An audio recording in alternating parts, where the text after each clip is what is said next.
Oui, alors bonjour. Alors, nous allons parler maintenant du 6e jour de Homer. Le 6e jour de la première semaine, qui est la semaine du Chesed, c'est-à-dire de la bonté, de l'amour, de la foi, de la générosité.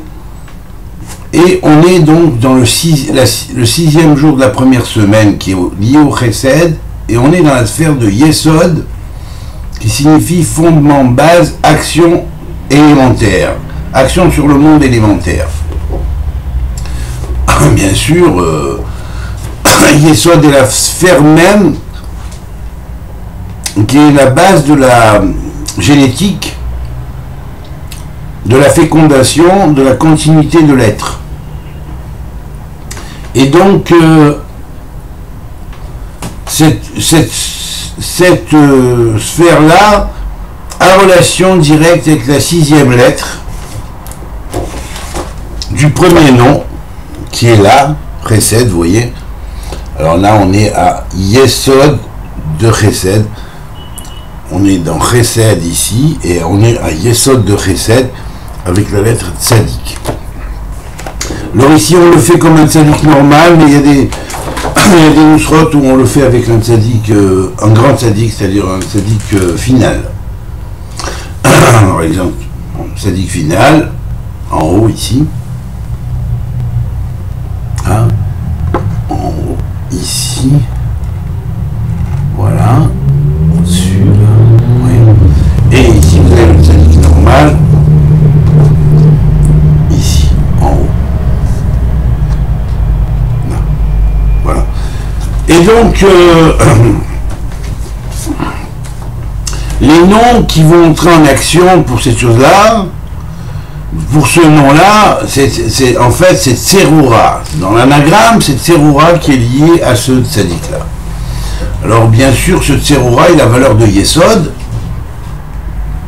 Et comme on dit que ce monde est un monde Tsar Meod et que Tserura est la base de Tsar, c'est la racine du mot Tsar, hein, Tserura signifiera contrôle des passions, hein, et là, Tatir Tserura, c'est donne-moi le contrôle de mes passions, c'est une maîtrise des passions. Passions qui, lorsqu'elles sont livrées à elles-mêmes, vont entraîner une tsar, des plaies, des douleurs, des souffrances, des étroitesses, parce que le fait de laisser la passion primer sur l'esprit, eh bien, c'est se faire gagner par la passion et donc être donc réduit dans les prisons auxquelles mène la passion. Alors, le nom de Anna Bakoar, qui commence donc avec ce premier passouk, Anna Bakoar, Gedolati Minecha, Tatir Tserura, permets-moi de contrôler mes passions. Par ta force et ta grandeur, je t'en supplie, éternel. Voilà, mon Dieu. Alors, bien sûr, cette chose-là, le dernier mot de Tserura, et donc c'est la lettre Tzadik, et c'est ce qui permet d'arriver à la justice, au Tzedek, puisqu'il va être la base à la fois du mot Tzedek en tant que Tzadik normal, hein, comme le deuxième que je vous ai montré, en tant que Tzadik plus long, final, il a la terminale du mot Eretz. C'est pour ça qu'on dit Lishpot Eretz Tevel, enfin, mais un peu plus haut, un peu avant c'est marqué, à Eretz, donc Eretz et Tzedek sont liés. Ça représente à l'établissement d'une justice installée sur la terre. Et là donc, le travail est là ici, à ce jour-là, c'est de travailler sur la justice installée sur la terre, de façon à ce que les naissances et les générations à venir est un monde positif, évolutif, constructif, plutôt que de donner aux générations à venir un monde qui croule. Un monde qui soit constructif dans l'amour, la foi, la bonté, et la générosité, et l'ouverture vers l'autre, la communication avec l'autre, plutôt qu'un monde fermé, étroit, enclin aux passions, où chacun peut être contre l'autre et l'autre contre l'un, et à ce moment-là, ça donne un monde complètement dégénéré. Or, comme le nom de Anna Bekoar est la base et l'entête du Shem, donc du grand nom en 42 lettres, et ce grand nom en 42 lettres, c'est lui qui gère précisément le Tikkun. Donc les 6 premières lettres de ce nom en 42 lettres, qui est tout cela, hein, qui sont là, vont commander le 1er, 2e, 3e, 4e, 5e jour, 6e jour de Homer, et le 7e jour va être commandé par le nom entier où toutes les lettres vont s'illuminer. Donc là, quand le tzaddik s'illumine, c'est la tzidkout de Yesod qui sort, et la volonté d'être un juste qui fait que l'homme ne s'adonne pas à ses passions, et Dieu lui donne le contrôle pour ne pas se laisser submerger par ses émotions, ses passions qui peuvent engendrer les pires des fermetures finalement, c'est-à-dire des tsarotes qui vont ressortir de ces fermetures, de ces isolements, vont être des souffrances et des destructions, et c'est ce qu'on voit dans l'humanité, hein, tout est séparé, chaque chose lutte avec l'autre. Alors voilà, alors maintenant on va rentrer dans la structure interne de ce nom de Tserura, qui est relié à ce jour-là, et je vais vous dire quels attributs entrent en jeu et comment cela se met en place comme un Lego. Alors bien sûr, la base c'est le nom Améached, Tamid, et Vétadir. C'est-à-dire, il est celui qui unifie et qui est perpétuel et tout le temps unifie. Et il est la base de Haemet. C'est la raison pour laquelle c'est marqué Haemet, Emet, mi haaretz titzmah. Et là, c'est quand on l'analyse avec le tzaddik Sophie.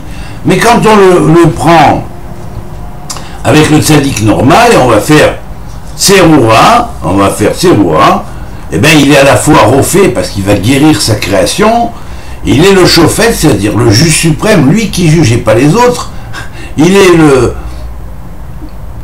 Matzmiach, c'est-à-dire celui qui fait germer les germes même de la délivrance sur une terre où finalement la Géoula va s'amener, puisque Géoula il y a Yesod comme Tfila il y a Malchut, hein, et là on est vraiment au sommet, demain ce sera Malchut, de Chesed, on va voir, mais aujourd'hui, avec Tserura, on va voir d'abord déjà ces 3 attributs. Dieu est guérisseur, il est Shofet, il va manifester ces 2 influences-là.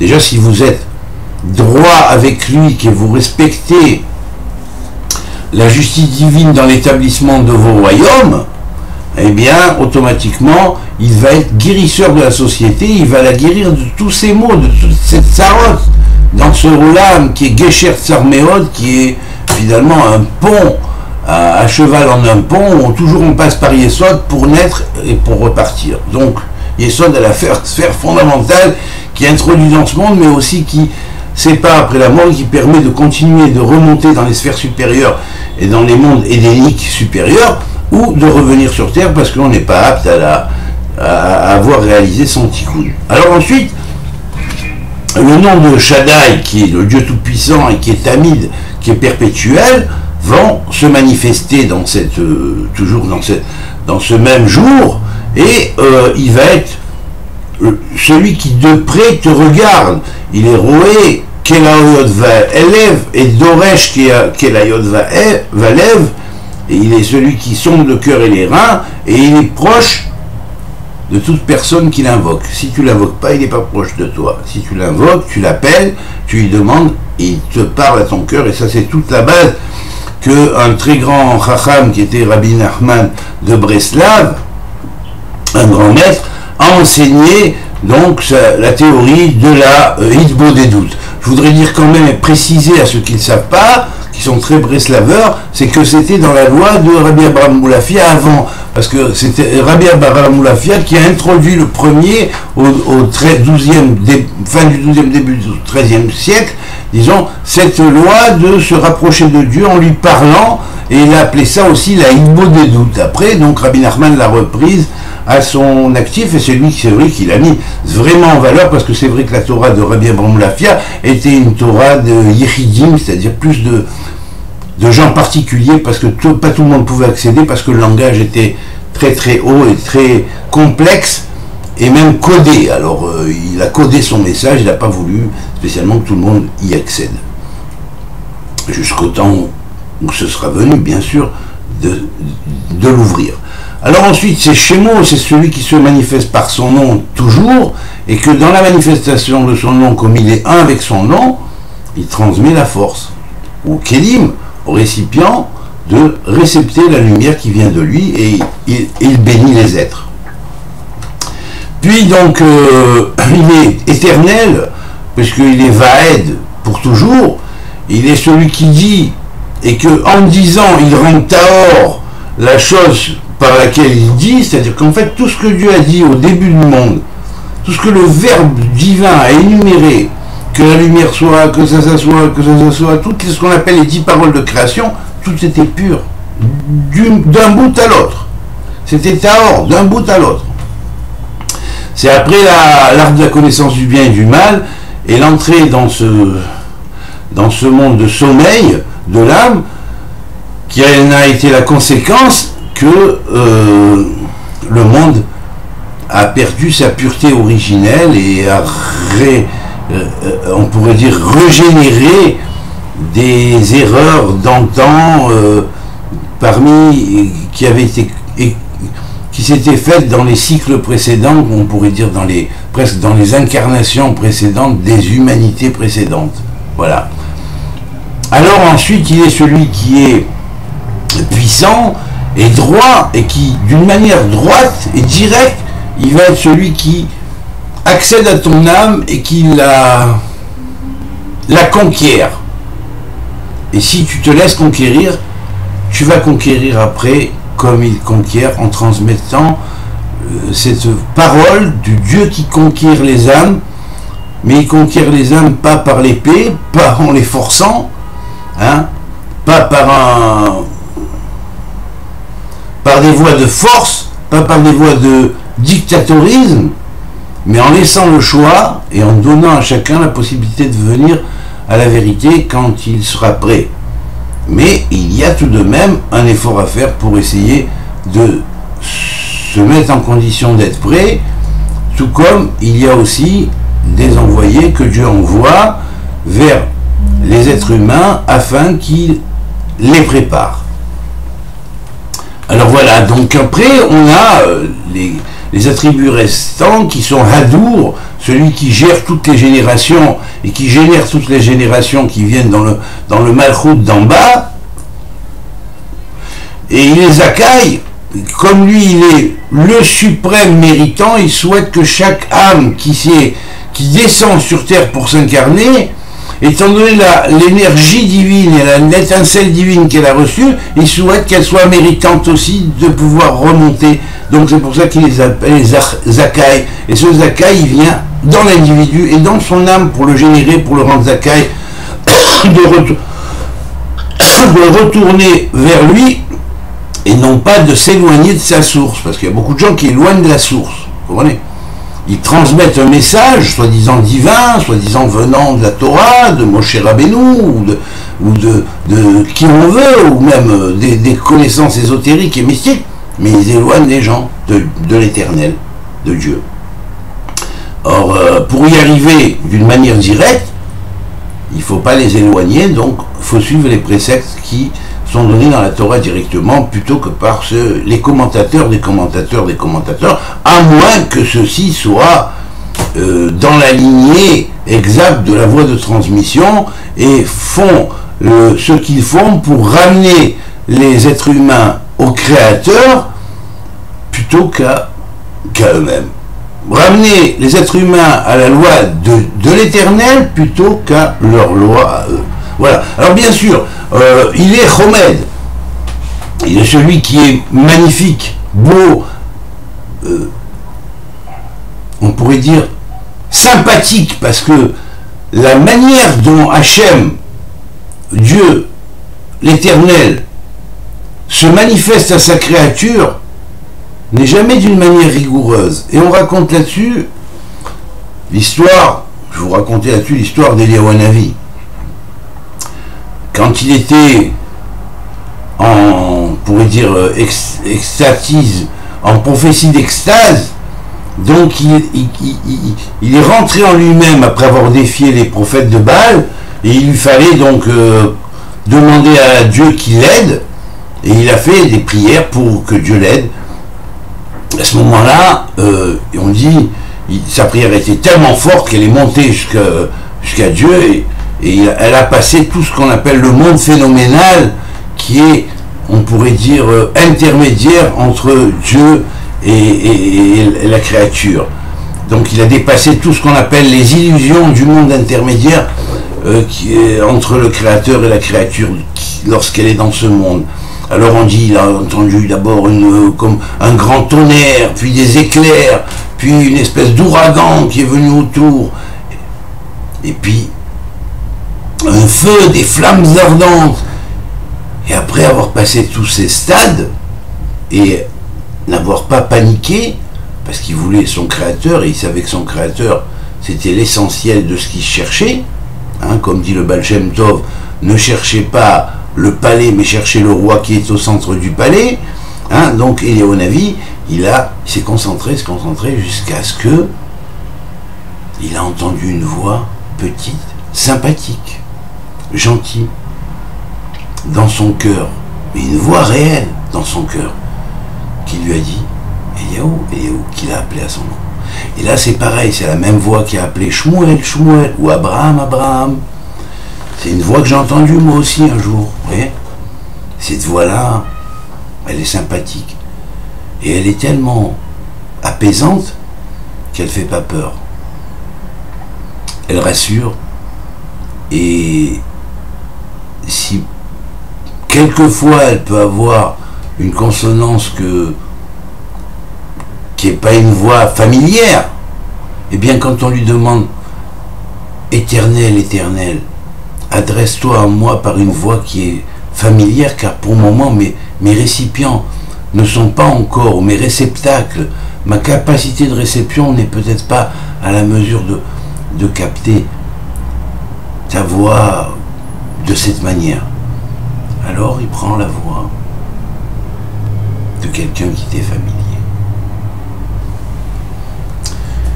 Alors ça c'est la tribu de Chomed. Et puis il y a la tribu de Zoché qui veut dire méritant. Alors là bien sûr il va apparaître avec Zakai, sauf que lui il est placé à Yesod, c'est-à-dire qu'il va être méritant dans sa descendance, dans sa continuité, dans son devenir. Hein. Et dans ce fameux Yesod, fondement du Tiferet, de la beauté, dans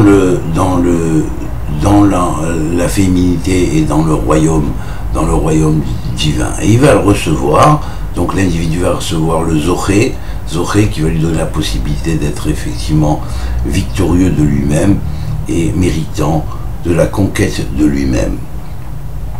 Alors il n'y a pas de quoi s'en faire une gloriole et dire comme certains disent « Ouais, tu comprends, ça va te donner du mérite, il n'y a pas du mérite. » Il vaut mieux se calmer, disons ça au nom de l'Éternel.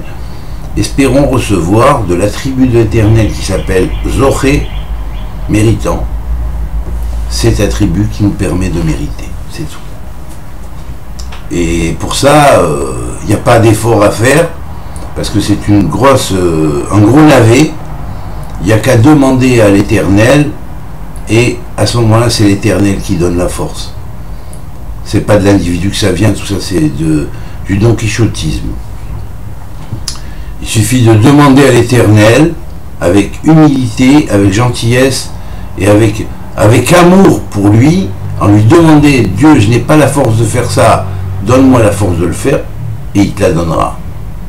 Voilà, et puis fais un petit effort toi aussi, mais c'est pas la peine de te tuer pour ça, parce que la Torah, il dit dans la Torah, Vechai Bahem, et tu vivras par eux, par mes préceptes, et pas tu te tueras par eux. Donc voilà, ça évite les crises identitaires qui se font des fois après des excès comment dirais-je, de démonstration de zèle religieux qui peuvent entraîner des déséquilibres dans la personnalité. Et alors à ce moment-là, bon après, son dernier nom, toujours lié à ce jour et à cette sphère au nom de ce jour, c'est Tehirou, il est celui qui purifie, on pourrait dire, l'abîme de l'oubli. C'est-à-dire que c'est certes, nous sommes descendus de ce monde, nous avons oublié, hein, on est comme dans un cercle vide où on a tout oublié. Eh bien, le Tehirou, ça va être quelque chose qui va, lorsqu'il va se mettre en marche ce nom de Dieu, attributique, il va purifier l'âme des scories qu'elle a pu recevoir dans ce monde, hein, et en la purifiant des scories qu'elle a pu recevoir dans ce monde, la purifier en même temps, la faire se souvenir. Voilà.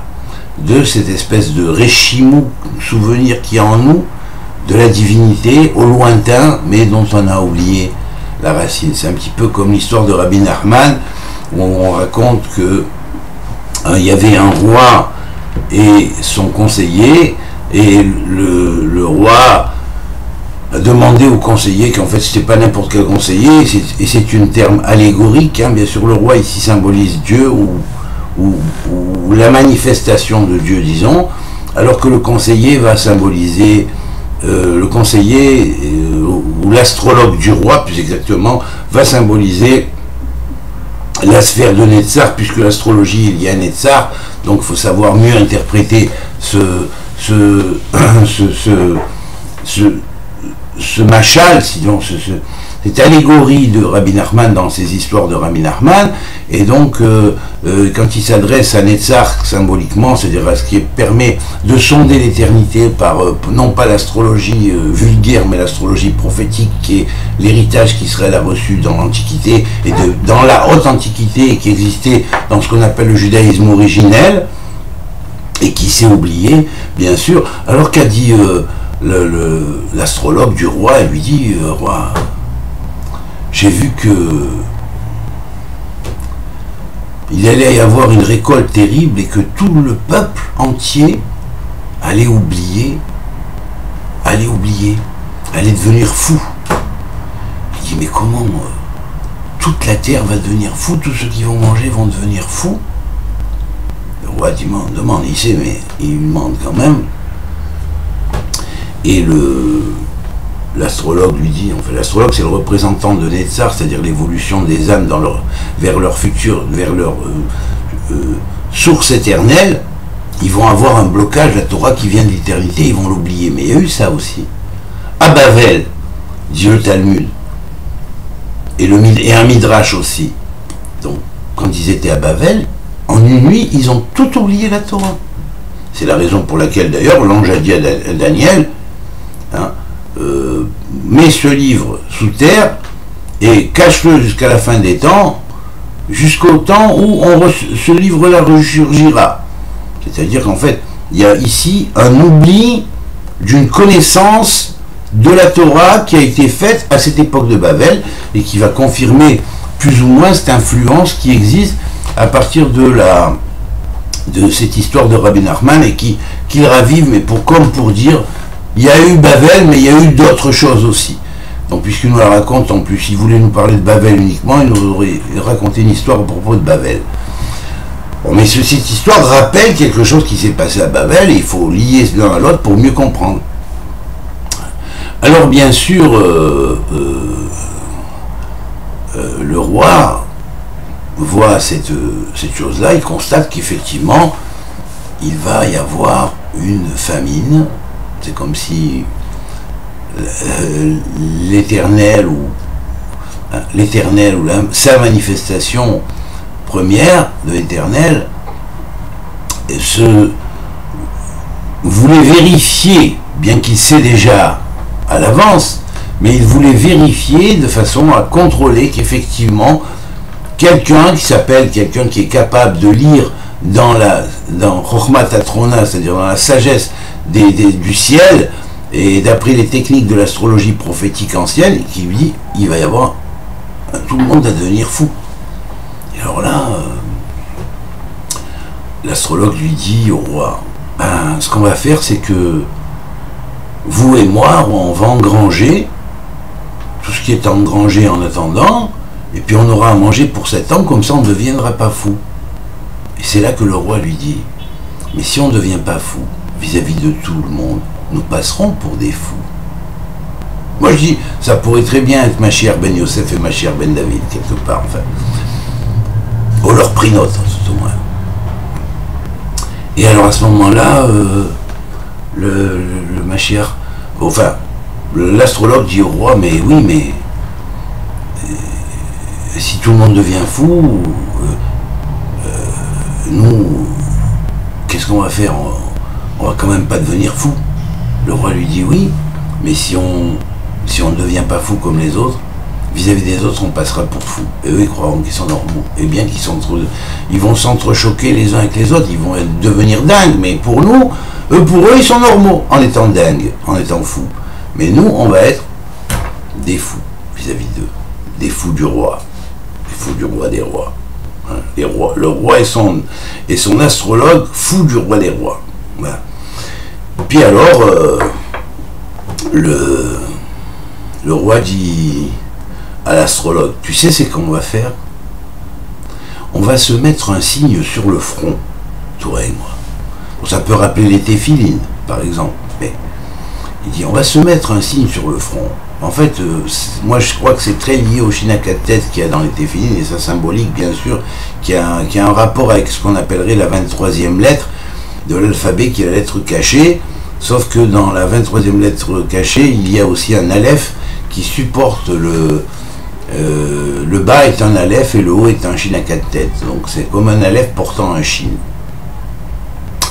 Alors bien sûr, le roi, ayant dit ça, le conseiller dit bon ben, ce qu'on va faire c'est que finalement, ben oui, on va pas manger de la récolte, il n'y a qu'à faire comme le peuple. Et par ce signe-là, on se reconnaîtra. Alors, je saurai que tu es fou et tu sauras que je suis fou. Mais vu qu'on saura l'un comme l'autre grâce au signe qu'on est fou, eh bien, on va retrouver la raison d'abord, et une fois qu'on aura retrouvé la raison, ben, on va la faire retrouver à tout le peuple. Et là, c'est très, très, très, très magnifiquement lié à la fameuse, le fameux Tehirou que j'ai dit tout à l'heure, c'est-à-dire pour terminer, quand j'ai dit Tehirou, hein, bien sûr, et bien en fait c'est vrai, c'est la tribu de Tehirou, c'est-à-dire qui va raviver la mémoire en repurifiant les consciences et qui va faire retrouver aux fous leur raison.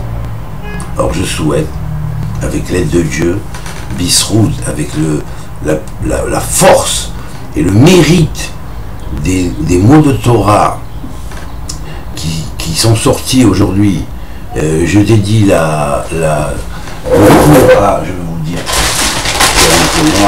excusez-moi, mais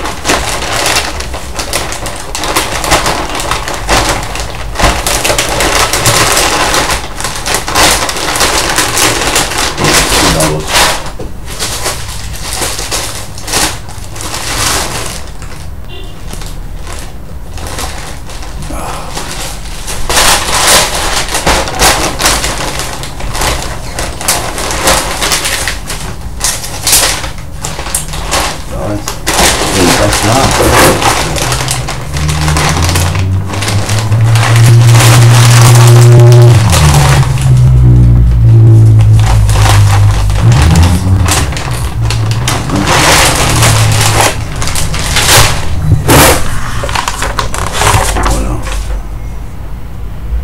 Voilà, je dédie le cours à la mémoire de et le souvenir de Samuel et Eli Achour, fils de Sultana et Moshe, comme l'a demandé mon ami Eric Pérez. Voilà, alors donc voilà, donc c'est le souvenir, c'est-à-dire qu'on se souvienne de ce qu'on était, que subitement par l'éveil de cet attribut de Tehirou, soudainement on se rend compte qu'on était fou et qu'on doit retrouver la raison tous. Voilà, je souhaite donc à tous ceux qui écoutent ce cours, par la mérite des attributs que j'ai énumérés, disons, le mérite de ces attributs que j'ai énumérés, que Dieu fasse que pour son attribut même de méritant, eh bien, qu'il nous donne la force de mériter la délivrance et le retour à la raison, et donc cette humanité qui est folle, folle, folle, prenne de la graine et que soudain elle se réveille à la raison. Voilà, on est tous frères. On a simplement oublié qu'on est frères. On fait tous partie du même royaume. On a simplement oublié qu'on est tous partis d'un même tronc à l'origine. Et on se combat et on se tue, on s'entretue, on se dispute, on se joue des tours, alors qu'en fait, tout est un. Voilà, c'est pourquoi le premier attribut c'était Ameached. Voilà. Kol Tuv, Ameached qui veut dire qui unifie. Voilà. Kol Tuv, je vous souhaite une bonne continuité d'études, et puis bon, bah voilà, on fera plus tard le 7 pour rattraper. À très bientôt.